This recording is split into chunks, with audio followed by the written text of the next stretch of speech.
Bigyan natin ng malunggay para lalo nang masustansya.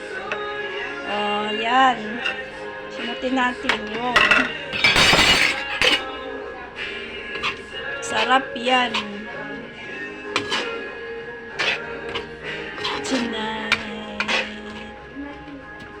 Tapos, linagyan ko na po yan ng sili na labuyo. Ang ginawa ko lang, hiniwa ko lang siya. Ayan. Luto na to maya-maya. Tikman ko nga kung masarap.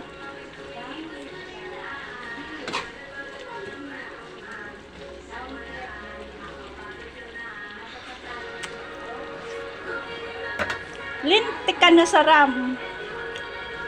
Sobrang sarap. Tapos medyo maanghang.